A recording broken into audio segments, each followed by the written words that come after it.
Hablar del monstruo más importante de todos los tiempos. Así es. Drácula. Tengo un chismecito, Un chismecito de Drácula. Drácula es la historia de Jonathan Fete, un abogado inglés que viaja a Transilvania para ayudar al conde Drácula en negocios inmobiliarios.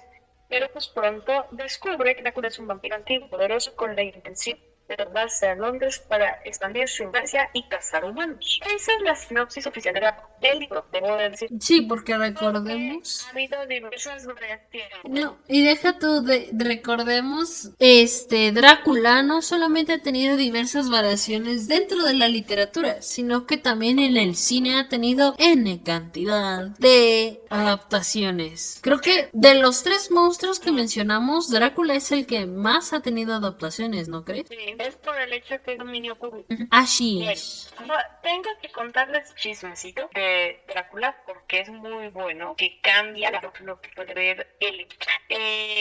Drácula fue publicado por Bram Stoker en 1827, pero originalmente el libro va a salir un año antes. ¿Cuál fue la razón de este retraso? El escrito original de Bram Stoker era más largo, pero debido a que en ese momento Londres estaba siendo terrorizada por nuestro querido amigo Jack el Destripador, su editorial tenía miedo de lo que Bram había escrito. ¿Por qué? Bram, cuando se presenta ante la editorial, él dice que su libro no es una novela, es una investigación seria. Bram Stoker, su idea original era publicar Drácula como una investigación de algo que pasó en la vida real. Esto se sabe actualmente gracias a su sobrino bisnieto, quien ha estado armando un gran rompecabezas donde todo indicaría que la que vemos en la novela de Drácula, la novela a la que le quitaron 101 hojas, fue algo que le pasó a Bram Stoker realmente. No manches. Sí, esta información, debo decir, la aprendí y la he estado aprendiendo gracias a un otro gran podcast que si nos llegas a escuchar, pues lo mando un saludo, que soy muy admiradora de ese podcast. Es de El Grimorio de Rix. Es un canal dedicado a aspectos sobrenaturales y tuve la oportunidad de entrevistar a el sobrino bisnieto de Stoker, quien publicó por cierto un libro referente a la precuela donde narra. Pero pues sí, ese es el gatillo que tengo para ustedes. Mejor Drácula, uno de los trayectos que para mi parecer es de mis favoritos en el libro, que es el viaje del Demeter, del barco que transporta el ataúd de Drácula. Dacre encontró los registros de un barco que se llamaba el Dimitri, de nada más, Dimitri, que encalló en Londres, donde no encontraron ningún sobreviviente. Y justamente cuando encalla el barco en Londres, del barco sale un perro casi del tamaño de un lobo. Sale corriendo dirigiéndose directamente al cementerio. Cosa que literalmente es lo que sucede en el libro. Yo creo, mira, dentro de la misma ficción vamos a seguir la línea. Vamos a hablar de sus adaptaciones cinematográficas, porque Aquí es donde yo voy a entrar a tirar. Creo que todos vamos a empezar. Creo que la primera primera es la del Nosferatu mudo. Para que los que están escuchando, es Nosferatu, la versión alemana, no la actual, la alemana. Ya hablaremos de la actual más adelante. Entonces, dele, en la primera. Nosferatu es una película del expresionismo alemán ¿Mm? que se le conoce curiosamente que es el Drácula sin derechos, porque prácticamente la historia que nos muestra de Nosferatu es prácticamente lo que es el libro, pero cambiaron estas personas que elaboraron y crearon esta película de Nosferatu de manera mañosa, hicieron algo que antes de llamarlo el conde Drácula lo llamaron el conde Orlok. Y los personajes que parecen en novela les cambiaron el nombre. De hecho está considerado como el primer plagio, de los primeros plagios más descarados en la historia. Y que curiosamente otro poco nos quedamos conocer al conde Orlok, porque la viuda de Stoker, cuando se entera de esta película, que prácticamente es un plagio de la novela de su esposo, que ya había fallecido, demandó a estas personas y ganó la demanda. Y parte de la condena era quemar copias de esa versión de esa película. Pero claro, la piratería desde esos tiempos salvó algunas pocas copias que son por las que gracias a hoy podemos ver y conocemos de esa historia, de esa película que está considerada una joya del expresionismo alemán. Danos tu crítica a esa película. Esta película entretenida puedo decir que es de las más opinadas salidas, porque hay que aclarar algo muy importante, que hasta ahorita no ha habido una adaptación 100% fiel del libro, porque conociendo, a lo mejor es muy probable que ustedes, los radioescuchas, conozcan o hayan conocido a Drácula. No, Hemos perdido la comunicación. Denme un momento y arreglamos esta falla técnica. Ya te escucho. Sí, se desconectó, ahorita me espantó. No, Drácula. Te está apareciendo, no quiere que hablemos de él. Hijo, ¿estás con Drácula? Bueno, Nosferatu yo podría considerar que es de las más fieles relativamente de las adaptaciones relativas al original. Y es buena película, no puedo decir que es muy buena. Es buena película, te entretienes, pero sí, o sea, debo de admitir que si no eres una persona que le gusta ver películas, sobre todo de ese tipo de género, se te puede hacer pesado. Quiero mencionar que hubo otras adaptaciones por parte de Universal. Uno fue con Bela Lugosi y otro fue con Christopher Lee, que son adaptaciones que no nos deben decir en realidad la idea del vampiro, del hombre. No sé si ustedes han visto en internet esas clásicas que ponen a una chica durmiendo y el vampiro llega y la muerde. Esas son las películas clásicas de Drácula, de Universal. Vamos a hablar de lo que yo considero que es la peor adaptación de Drácula que ha existido, que es la versión de Francis Ford Coppola, con el señor Anthony Hopkins, Kenny Reeves, Winona Ryder y Gary Oldman. Perdón, tengo que decir. Bueno, no voy a meter todavía porque Winona sí contó una anécdota muy triste. Y a mí una amiga, saludos Andy, ella es muy fan de Gary Oldman, pero dijo que desde que supo el chismecito dentro de esa película, dentro de esa filmación, ella misma dijo que era un cerdo, y yo creo que sí lo es. Gary Oldman Lo es. es un Yo cerdo. concuerdo con ustedes. Vamos a hablar de esa película, porque se tiene que hablar de ella. Fue una película que marcó un antes y un después, porque fue la que volvió a poner a Drácula después de muchísimos años en el olvido. Fue el de nuevo en el mapa de Hollywood. Pero aquí empiezan los problemas.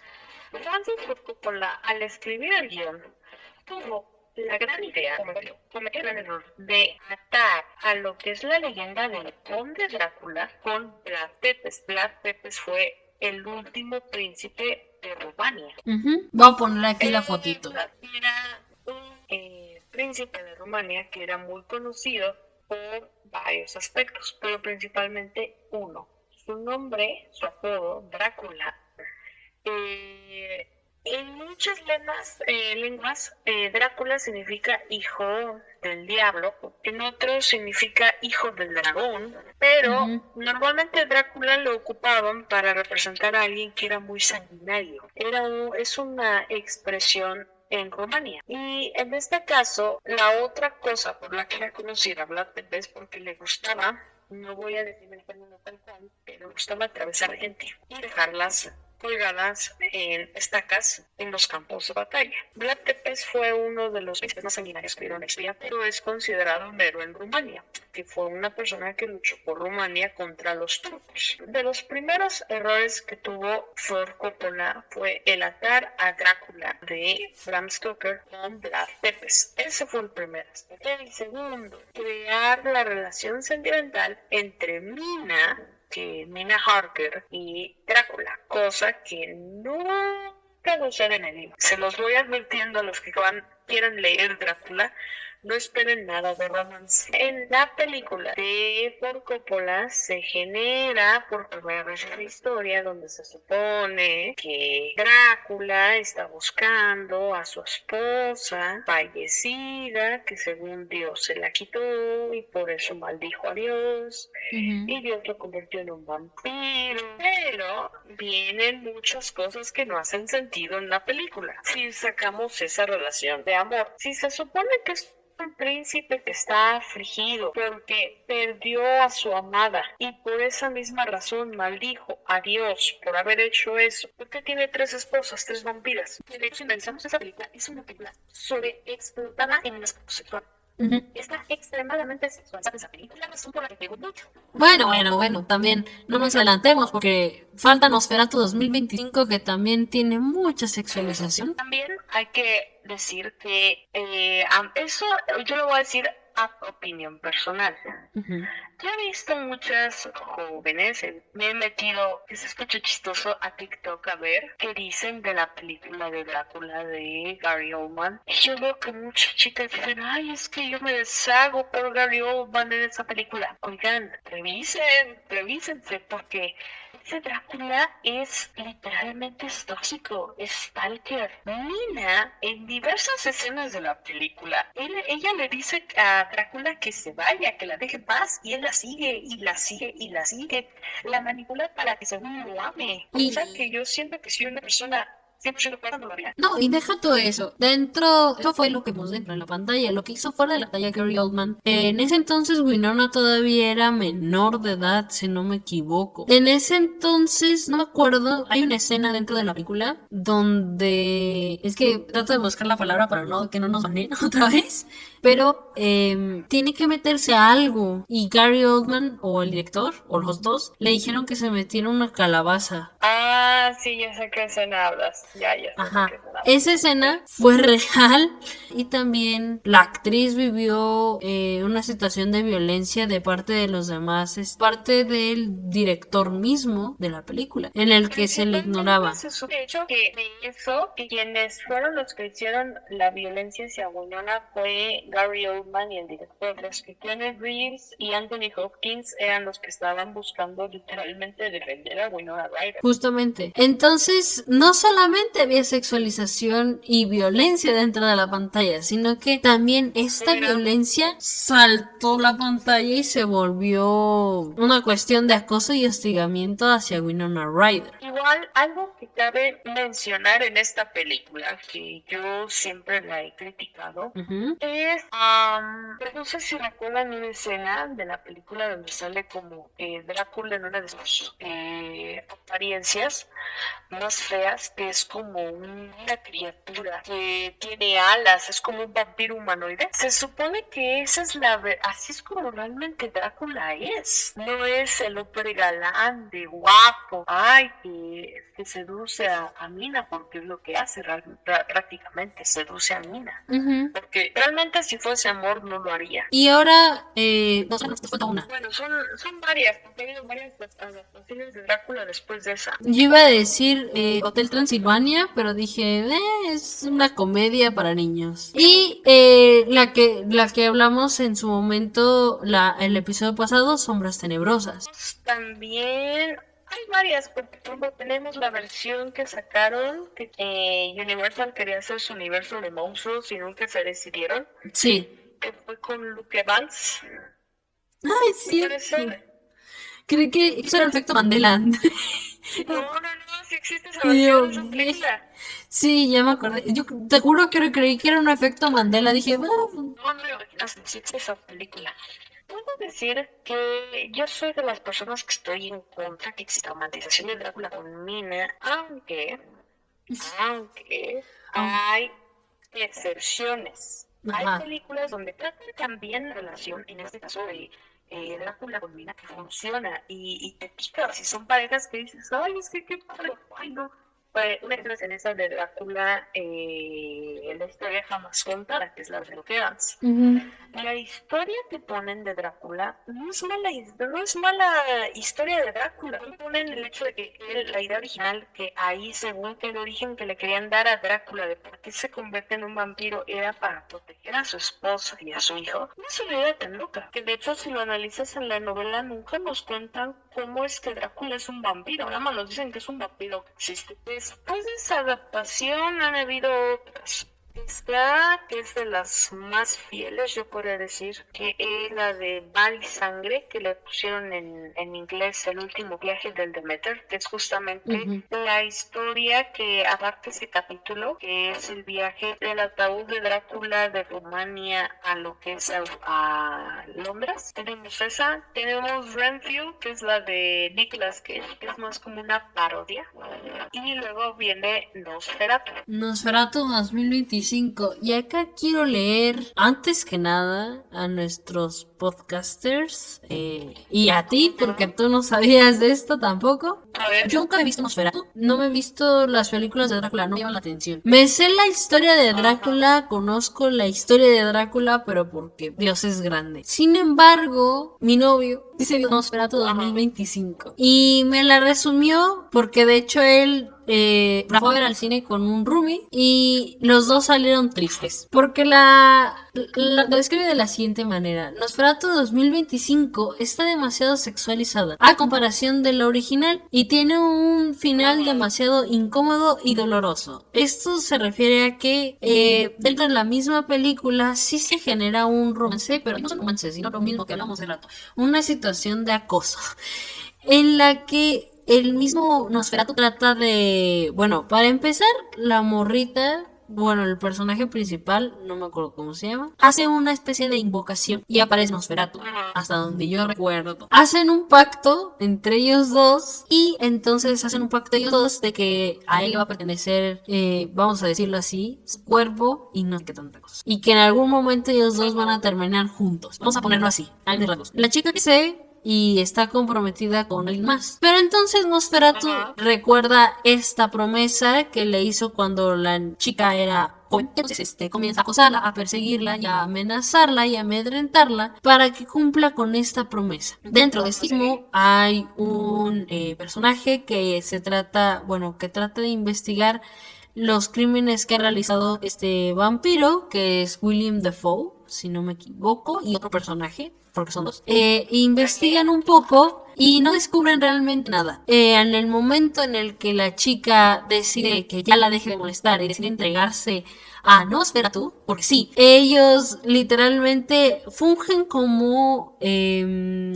¿cómo se dice? Testigos y suplantadores para que el joven que está comprometido con la chica se pierda durante un viaje, un camino, vamos a decirlo así, y posteriormente él mismo vuelva o tenga que regresar a buscar a su mujer. Y la chica en cuestión, después de entregarse a Nosferatu, muere. Y Nosferatu también. Y el chico llega demasiado tarde, no consigue salvar a la mujer que él ama. Y tú me dirás, lo que dice nuestro podcaster acerca de Nosferatu 2025, de que está demasiado sexualizada a comparación de la versión original, que podemos decir, y como ya lo mencionamos, es la versión más cercana a lo que es la novela, ¿es cierta?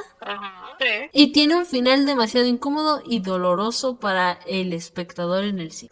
Incómodo, ¿eh? A ver, cuéntanoslo, desde tu perspectiva, ¿tú cómo viste Nosferatu 2025? Porque, volvemos, yo no vi la película. Todo esto que les acabo de contar es el resumen que a mí me dieron.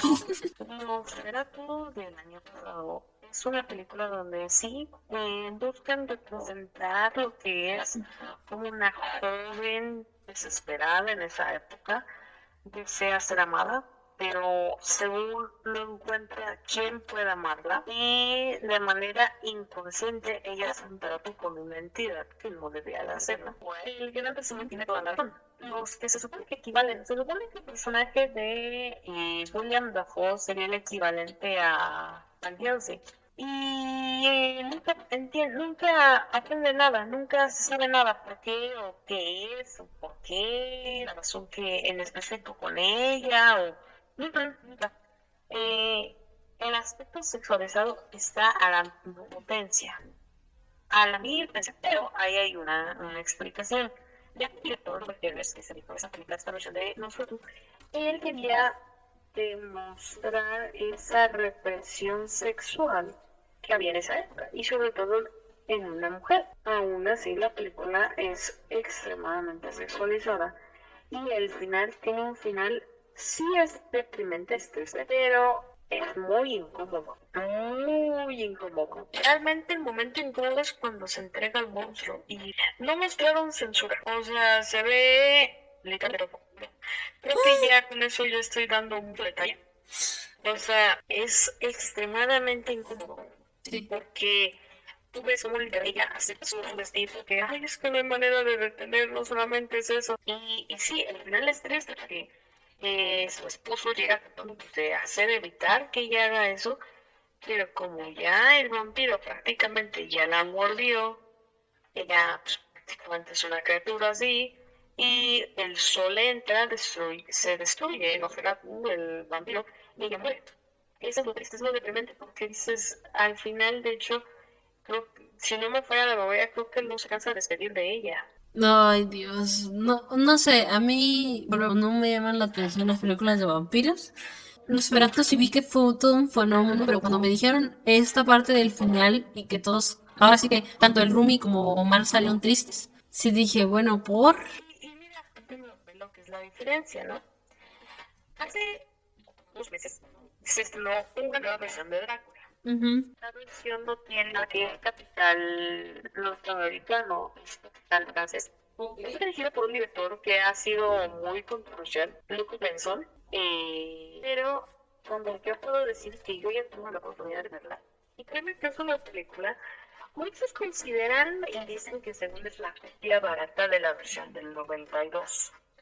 Sí. Pero a mi parecer, sí, toma aspectos de la de Ford Coppola, pero es muy diferente. ¿Podrías decir que es superior? A mí, a lo personal, sí. Porque, ¿qué es lo que pasa? La versión de Ford Coppola quiso ser una versión donde es que mostraban romance y mostraban terror. Ok. En esta película, en esta versión de Luke Benson, no muestra el aspecto del terror. Muestra la historia de un hombre que está atormentado por la muerte de su esposa. Porque prácticamente esa es la idea de la película. La película en inglés de por sí se llama Drácula, una historia de amor. Para que te des una idea, tiene mucho tinte de Barnabas Collins con Victoria y Joseph. Tiene muchos tintes de eso. Ok. Y te puedo decir que la película dura 2 horas y son las 2 horas que más disfruté en mi vida y es un final que de verdad te parte el alma. Porque ves la historia de un hombre tan atormentado y el final que ponen es como que no es posible, no me hagan eso. No, exijo justicia. Y cuando yo te diría, si tú me dijeras cuál recomiendas más, qué versión recomiendas más, yo te digo que la actual. ¿La 2025? Sí, porque casi no muestran, así te lo digo, casi no hay nada sexual. O sea, te ponen ciertas cosas de manera implícita, o sea, te dicen tal cosa, pero nunca lo ves. Ves más la historia, como te digo, del hombre atormentado. Y tiene muchos, o sea, sí entiendo muchos porque dicen, ay, esta es la copia barata del 92. Realmente no es un... Tiene aspectos que copia o que se basa en esa versión, pero dentro de lo que es una versión donde vemos justamente lo que tiene que vivir este hombre durante 400 años. Toda la soledad que tiene que enfrentar para esperar reencontrarse con el amor de su vida. nos presentan al personaje que sería el equivalente a Van Helsing, que nunca es Van Helsing en la película, que es un cura interpretado por Christopher Waltz, que es un muy buen papel. A mí me agradó mucho su personaje porque muchos dicen es que no llega mucho, no nos dan mucho contexto de él, no, pero muchas cosas que nos dicen siempre se aportan a la trama. Sí es más como que presente, no como en este caso Nosferatu. Pues bueno, ese fue parte del resumen de los clásicos, pero como prometimos vamos a hablar también de la introducción a dos cosas: el cine mexicano, los monstruos clásicos al cine mexicano y Monster High, porque es importante para la cultura actual, porque fue un precedente, ambas cosas. El cine mexicano sí agarró muchos de estos monstruos, como ya lo mencionamos, pero sobre todo uno de los máximos exponentes fue el luchador El Santo y en algunas ocasiones Blue Demon, en las que nos contaban historias de fantasía, vamos a ponerlo así, en donde el Santo se ponía a luchar contra estos seres, todos menos Frankenstein. Creo que solo apareció un Chovero y Pepito Frankenstein, si no me equivoco. Ajá, porque de ahí en fuera todo sí se metió contra las mujeres vampiro. Estas mujeres vampiro. Ajá, el hombre lobo, las momias de Guanajuato. Y he de decir, Yo no entiendo cómo peleó con las momias de Guanajuato. Yo sigo preguntándome eso. ¿nunca has visto esa película o No, nunca la he visto. Ok, en resumen, va a Guanajuato y un día de muertos se dice que las momias despertaron. Al final se descubre que alguien pues estuvo manipulándolas y el santo se las madrea todas, algo así como las leyendas. Algo así como las leyendas. Ah, y es de la de las leyendas. Sí, justo, o sea, se parece mucho.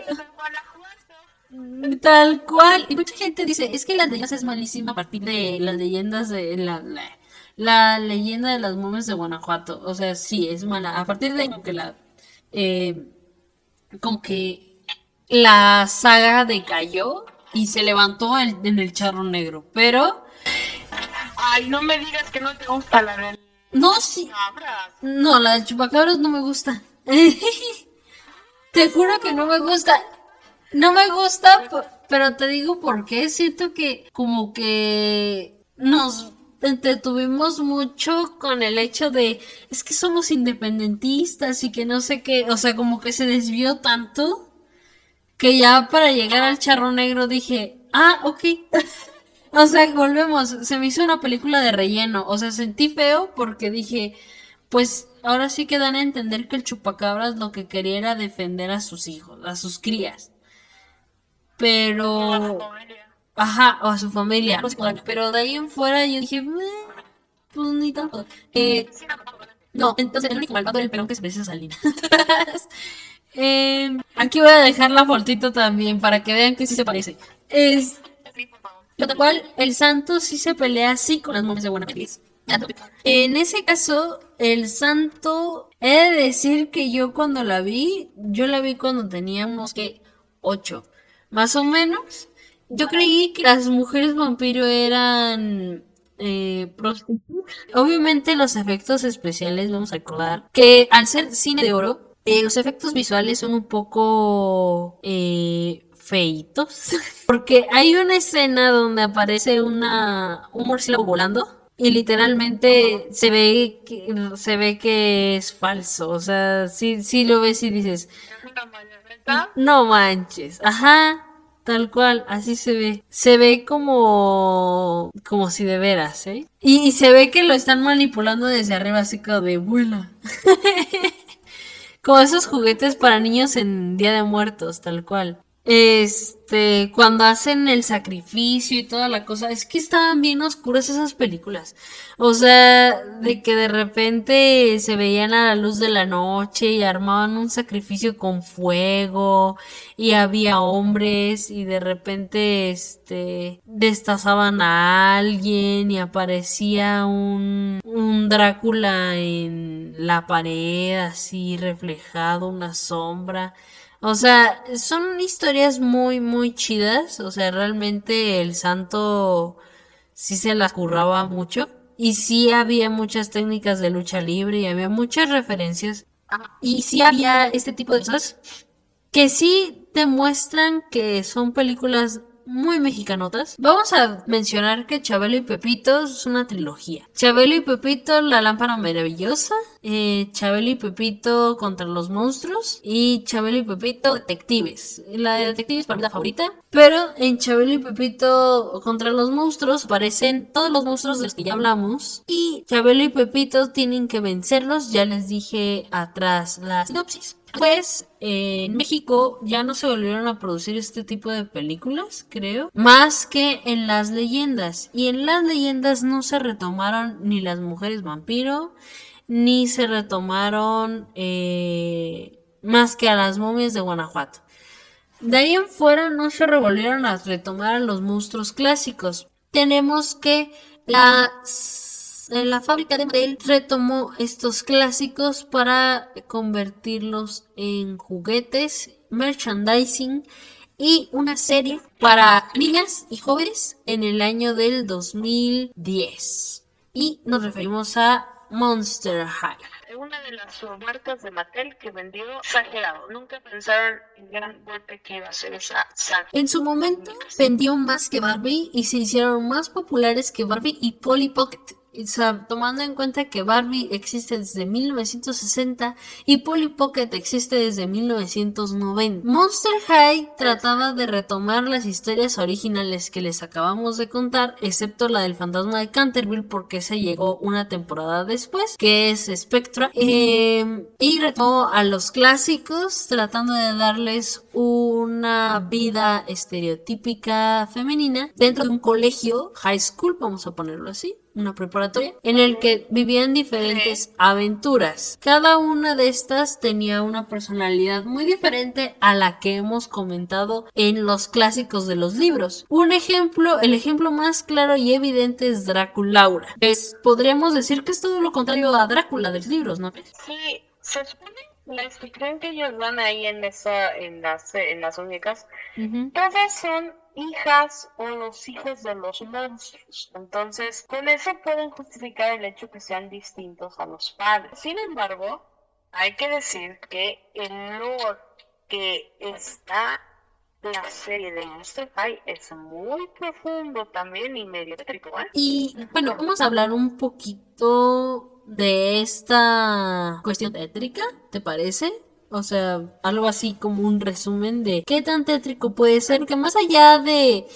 Porque en su momento, yo lo voy a decir, mi mamá, por ejemplo, decía que esas muñecas estaban muy feas y que posiblemente tendrían algo malo, algo así como el Pikachu. Pues que ahora sí que tuviera cuidado, que no comprara muchas muñecas y no sé qué, no sé qué. No, deberías de saber, no, mejor ni te digo cuántas muñecas de Monster High yo tengo. Dinos. Creo que tengo más de 30. No manches. Digo, perdón. Sí. Creo que son 45, ¿eh? Sí. No estoy segura. Es que, aparte, va por generaciones. Porque acuérdate que sacaron la versión original. Luego sacaron la versión... Generación 2, generación 3. No, déjate la generación 2, la generación 3. Luego sacaron... ¡Ay! La versión de pijamada, la versión de escuela, porque la de escuela tenía hasta su locker de ataúd. Sacaron el de la película oficial de Draculaura, sacaron el de cuando ya llega la hermana de Cleo de Nile. O sea, sacaron la versión esquelética. La esquelética es la versión mexicana de Monster High, que es una Catrina. Sacaron las nuevas versiones, la versión de Nickelodeon. O sea, sacaron cantidad de Monster Highs y yo no... Es generación 1, que es la que fue de 2010 a 14. 2017. ¿En serio? Ajá. Sí, fueron casi 8 años de Monster High. 2018 a 2019 hubo otra generación, pero esa generación no pegó nada, fue muy mala. Y recientemente sacaron la generación 3, que fue la que salió en alianza con Nickelodeon y que fue causando salió una caricatura y salieron las películas de live action. Y de hecho les tengo una muñeca, además de estas. No te pases. Sí, yo sí fui de los que de esa serie de muñecas fue de las que tengo más. De hecho tengo todas esas muñecas, y de Barbie tengo muy poquitas de las que quedaron, que a mí me gustaban, que las guardé. Sí. Pero todas las Monster High las tengo casi. No manches, es que volvemos. Se me prohibió tener Monster Highs y a mí nada más me dejaron tener 2. A Laguna Blue y a Cleo de Nile, pero Laguna Blue en su versión de tengo mi locker casillero, Cleo de Nile en su versión pijamada, y a mi hermana le tocó Goulia en su versión pijamada y Spectra en su versión original. O sea, ella sí tiene la original Spectra. Es de las más difíciles de conseguir y de las más caras. Es importante porque fue precedente para muchas niñas que no conocían a los monstruos clásicos, para que justo conocieran a estos monstruos, conocieran un poquito más de su historia. Y lo digo como a medias, de conocer un poquito más de su historia, porque la historia de las Monster High como que sí se tergiversó mucho, pero fue con fines cómicos de la materia. Sí, yo puedo decir que yo fui de esos casos.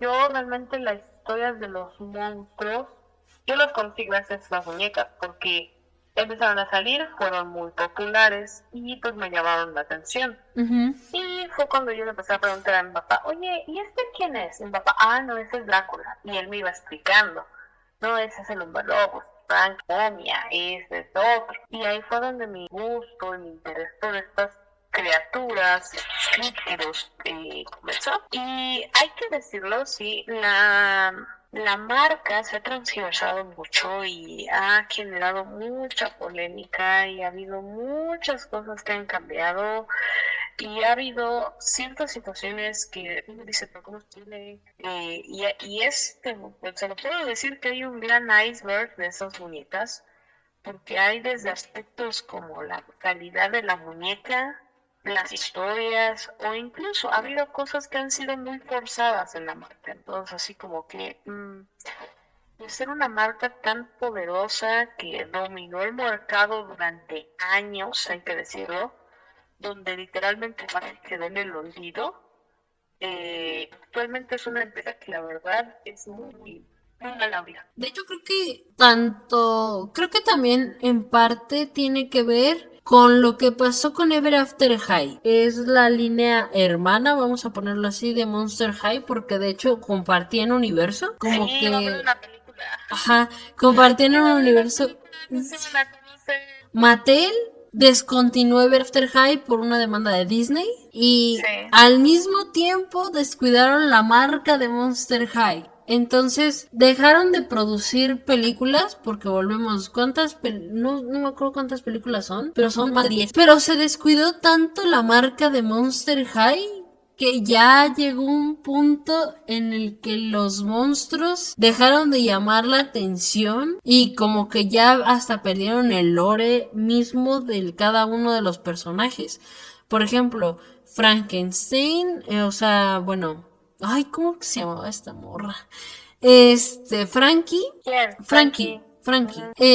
Dejó de tener el lore de, es que soy la morra nueva, es que yo luego suelto chispas y tornillos, sino que para convertirse en, pues sí, la morrilla X. Draculaura dejó de ser Softy para convertirse en una morra X. Laguna Blue dejó de ser ñoñita, igual que Goulia, y ya nada más se dedicaban a existir. Cleo de Nile pasó a ser mutano y se volvió más casta de lo que yo podía haber sido. Y así.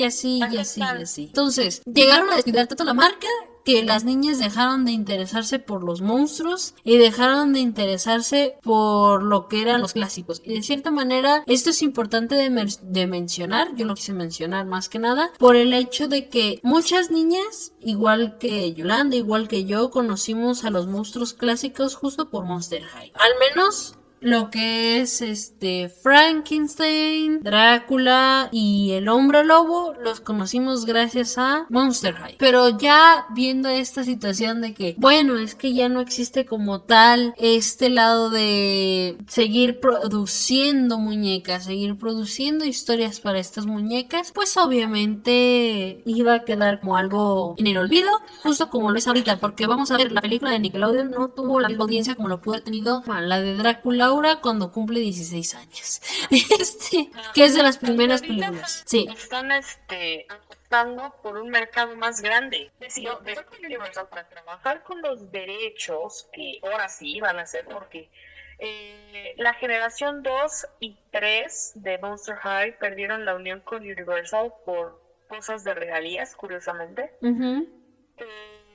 Pero esta nueva versión que van a hacer, una nueva versión en live action, que se supone que quieren estrenarla, yo leí que creo que decían que antes del 2029, que va a ser igual como la película de Barbie, quieren hacerla basándose en la generación 1. Yo podría decir que en cierto momento quisiera decir que tengo la confianza que va a ser una buena película, pero realmente después de lo que han hecho actualmente con la generación 1, que la han continuado en libros y en cómics, la verdad me da miedo, debo de admitir. Un ejemplo muy sencillo, breve, que puedo citar de Monster High es actualmente las famosas School Collectors, que son muñecas especiales que hacen con colaboraciones. Son muñecas que salen carísimas, no sé, oye, como te dicen, es que es School Collector. Es ahí una forma de exprimir la marca. No, y deja todo eso. Esquelética es la que ahorita yo vi que van a sacar la versión del 2025. Va a costar alrededor de 20,000 pesos, de mí se acuerdan. Y una Barbie, por ejemplo, las muñecas Barbies de Wicked cuestan 1,000 cada una. Ajá, no hay comparación. O sea, es especial la comparación. Exacto. No, y por ejemplo, lo peor es que dijimos, las muñecas de las Monster High estas especiales son de buena calidad. Ahora la pasada que sacaron, que fue de el cadáver de Robia. Sí, está bien. Muchos videos esa muñeca extremadamente de pésima calidad, que el cabello malo, el vestido, la pintura, que se despinta, cosas muy difíciles. Pues ya las muñecas, colección de Barbie. Yo recuerdo en su momento que sacaron una muñeca de la Mujer Maravilla de Barbie. Sí. Que estaba 1,500. Y uno decía, ay, está bien cara, pero tiene una de detalle y cosas bien hechas. Pero ahorita Monster High, la verdad, sí, quienes están a cargo de la marca, más están buscando formas de sacar dinero. De exprimir más. Y lamentablemente, como hay gente que lo sigue consumiendo, pues le siguen. Si la gente a la mera dijera, no, ya no quiero comprar yo nada, ya otra cosa sería. Pero pues... Así estamos en este mundo lleno de consumismo y monstruos. Y bueno, amigos, escuchas, lectores, siendo las 10 y nos veríamos en el siguiente episodio en el que hablaremos... ¿De qué hablaremos, Yolanda? Vamos a hablar justamente del terror en el teatro. Porque sí, en el teatro también hay terror, aunque ustedes no lo crean. Nosotros somos Lecturis, nos vemos el siguiente episodio y no se preocupen, no se nos olvida Harry Potter, pero déjenos disfrutar este momento de terror, ¿vale? Un beso a todos. Bye. Adiós.